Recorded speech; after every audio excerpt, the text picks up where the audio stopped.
Ngayon ang ating kampiyon sa powerlifting sa Asia and of course the world, Miss Veronica Ompod, na kasalukuyan ay sumusuporta po sa ating SBD Nationals 2025. Good afternoon!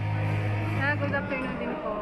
Okay, Miss Veronica, kamusta na po kayo? Tuloy-tuloy na ba yung training ninyo for our, of course, yung ating national team natin?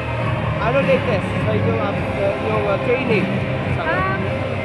Po, tuloy-tuloy yung training namin kasi nga, di naman, yun nga, yung paghahanda naman kasi namin is di madali, kaya yun nga.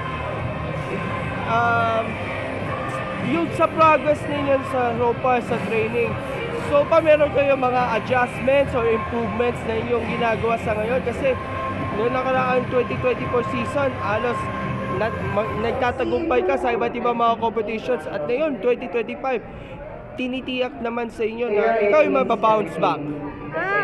May improvement naman onte, pero iba kasi yung sa classic tapos sa equip, kasi di ba naglaro ako sa equip, so yun nga, yung sa classic ko, yung raw, may improvement naman siya, so yun nga yung ano.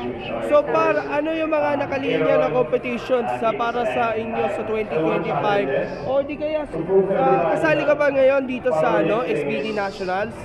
Yes, kasali ako ngayon. So lalaro ako mamaya, mga start namin is 4 PM. And sa next na competition, inaantahan ko naman is November, equipped din yun. And even your teammates, si Jessa at saka si Jane, are also competing din sa SBD? Yes. Okay.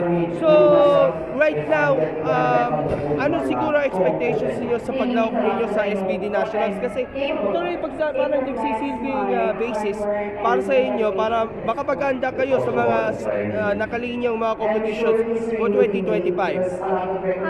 Wala naman akong expectation. Yung sa akin lang is yung makuha ko lang yung best ko, na kung ano yung ginawa ko sa training, dapat mabuhat ko dito. Yung 2024 season is somewhat naging matagumpay para sa iyo. Can you have some thoughts about sa inyong performance noong 2024, at ano ba ang tinitiyak sa iyo pagdating sa 2025 competition season ninyo? Balikan natin yung 2024 nila. Ano po yun? Yung reflections ng 2024 po. Yung sa 2024 naman, parang masasabi ko naman na okay yung preparation natin, pero mas siguro nakikita ko ngayon nga mas okay yung sa ngayon 2025. At na yung 2025, aasahan nyo ba na ibibigay mo ang titiyak nating very best para at least maganaan, ma-improve ba, and maybe someday magkaroon kayo ng national record attempts sa inyong kategorya? So let's see kung anong makukuha mamaya. Yun yung best ko. Okay. So yun nga, titingnan pa namin. Okay, so Miss Veronica, mayroon kayong gustong pasalamatan, yung mga taong nagsilbing inspirasyon sa inyong powerlifting career?